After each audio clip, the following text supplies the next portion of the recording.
This week, we are going to cover selection and repetition. And we will start with our reading assignment. It is textbook chapter 4, or I have web-based resources for the if and the switch statement and for doing, while and for loops and that type of thing. So you can select the links for those, or you can read through chapter 4. And then you are going to want to come into the lecture material. And again, I do have a video, and they're kind of interspersed throughout the lecture demo. And it basically explains everything within the section that you find the video. And as you go through here, I did try to make nice little interactive examples just because it's more fun that way. So for this, we've got an if the pay is hourly and the hours are greater than 40. So here you can actually enter the pay type, H, S, or P. So let's see, let me do an S, and the hours is 50. So this should come back as false, right? Because in order for it to be true, the pay type has to be H and the hours are greater than 40. But my pay type is S. So if I calculate, you will receive regular pay with no overtime. That is correct. I should not get overtime. Okay. So that is because I am salary. Okay. Smart program. So if I change this though to an H and calculate, I am going to get overtime. Okay, so you can kind of play with that. So this one I've got pay type of 1 or 2 or 3. So if it's a 1 or a 2 or a 3, it's going to be true. Okay, so it says pay type is true. But if it's like a 10, it is false. So anything besides a 1, 2, or 3 should be false. So this one is basically in the interior here. It is checking to see if the number modulus 2 is equal to 0. So modulus is the remainder of division. Okay, so that is what it's looking for. And then we have the not in here. So it is going to kind of do the opposite. So let's do a 10. Yep, it is even. Let's do an 11.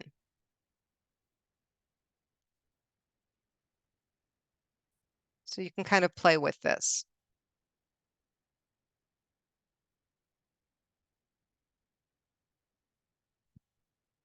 Okay, and so here's a little note. The reason the not is in there is I put this inside an if, right? Any expression that produces a value of 0 by default is considered false. Okay. So if I want to check to see if it's even, it needs to be not false. So that's kind of what it's doing. Okay. So if you wanted to practice or learn more about logical operators, there's a link here. Then I've got a video on selection structures with the 3 different ones that we use in JavaScript. And you'll notice there's just not a lot of difference between JavaScript and other languages. So it's very similar to C#. Okay, so as you go through here, I don't think you're going to notice too many differences. Then we get into our programming assignment. And again, we start with the folders. And I do have a file that you will be downloading and the graphic that you need to download. And then you are going to be creating a calc rate function as part of this. And to help you out, I did do some pseudocode for this. Your second function is going to be a thank you message function. And then the third is going to reset portions of the page. And I definitely would advise you to watch this overview video because it will help you do this correctly. As it goes into a lot more detail about what you need to do with the code, okay, to correctly create those functions. And then this next task, you're going to download this page and the graphic, and you're going to end up with 3 different versions of this page.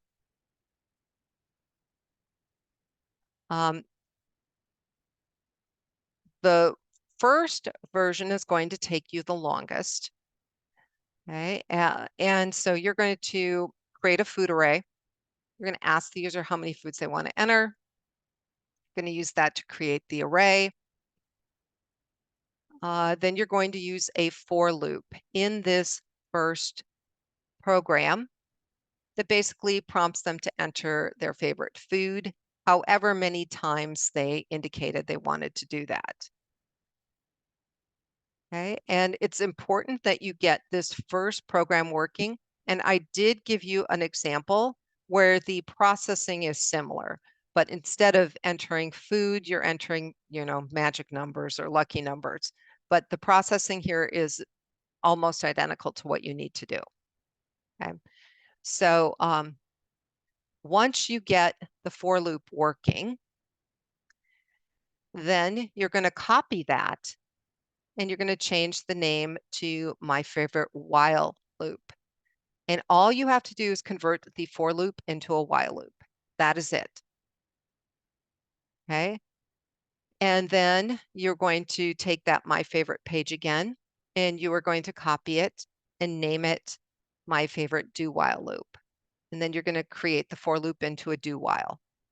And the video does kind of walk you through how to do that. So make sure you watch that video. Task 4 is a BMI calculator. So you basically are going to be entering the weight and the height, hit calculate, and it is going to calculate the BMI. And this is the formula for that. And it'll display the BMI right above this normal comment. The processing that you need to do here is very similar to how old are you? Okay, so here instead of height and weight, we're entering age and months till birthday. And then it is calculating your current age based on what you entered. Okay, and then we do a reset. So what you need to do is almost identical to this. Okay, so there is no video explanation on this, but I have given you a really good example. Okay, so the example should help you as you are creating this page. Okay, then once you're done, you're going to add the links to the assignment page, FT through P, everything up. And then here is how you are going to be graded. If you have any problems or questions on your assignment, please let me know because I am here to help you. And we also have a quiz. Now, I'm going to change that date and push it out a week. In fact, hold on. I'll do that right now. All right, so change the date. The quiz is going to close on, sorry, it's Valentine's Day. Don't mean to be a Grinch, but you'll notice that this block is due on Monday the 6th, but I'm giving you basically a week's grace period on the quiz. And that is because, you can take this up to 3 times and it will save and record your highest score. These questions that you are going to see are in a format that is very similar to what you will encounter on the certification exam. So these are not just, your regular, true, false, and multiple choice questions. So they're a little different format, and the questions tend to be a little harder because of that. So there is no time limit. It is open book, open note.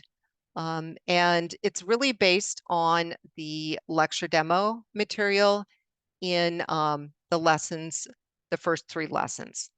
Okay.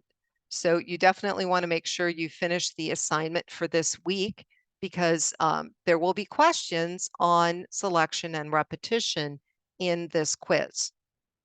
Okay. And now you have a week's grace period to get that quiz taken 3 times. Finally, we have a class survey, just so you guys can let me know how everything is going, and it is anonymous. And then finally, down here under resources, for those of you that are using the textbook, there's a PowerPoint that you can watch that goes with the textbook. And if you don't have the textbook and you're curious, by all means, download it and use it. Hey, I have these in every single block. Okay, so again, if you have problems or questions, please let me know, and have a great week.